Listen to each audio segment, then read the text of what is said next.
naman, kanina ka pa tulala eh. Huwag mo akong alalahanin. Ayos lang ako.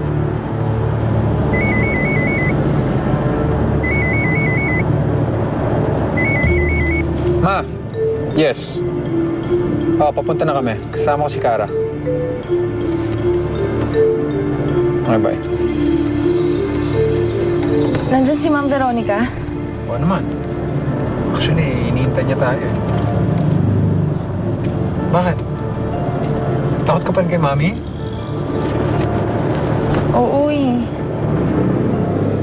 Usap na kami ni Mami. Okay, please, huwag kang kabahan. Akong bahala sa'yo. Okay?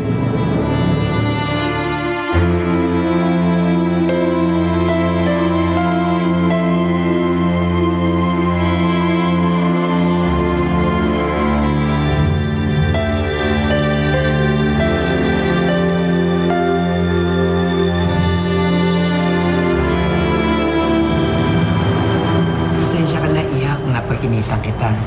Nabigla lang ako. Eh kasi naman to si Carl eh. Hindi agad sinabi sa akin na ikaw pala ang dinidate niya. Pero alam mo, I'm glad that you're back. At salamat na pinagbigyan mo tong anak ko sa hiniling niya sa'yo.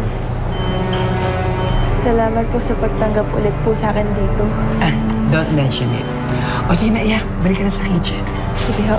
Salamat din po, sir. Sige ho. Sige. Ay, Carl. As soon as you're done with that girl, please lang, anak, pakidispatch mo kagad, ha? So, ano, okay na kayo ni Madam Lu? Ako na makarinig sa'yo. Eh, totoo naman po siya eh. Eh di, masaya ka na kasi okay na sa'yo yung nanay ni Sir Carl. Uy. Masaya ako kasi ayos na kami ni Ma'am Veronica. Excuse me. Ay, parang na. Ay, wait lang po.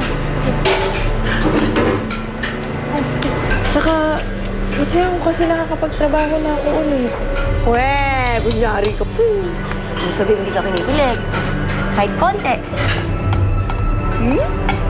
Imagine, pinagtanggol ka niya sa sarili ng nanay. Ba? Di madaling gawin, girl. Tapos, ikaw, ayaw bang buwan sa nanay mo?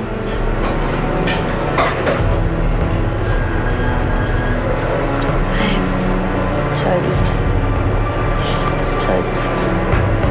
Kung si Inay buhay pa, panigurado ko na siya ang unang magtatanggol sa akin at hindi si Carl.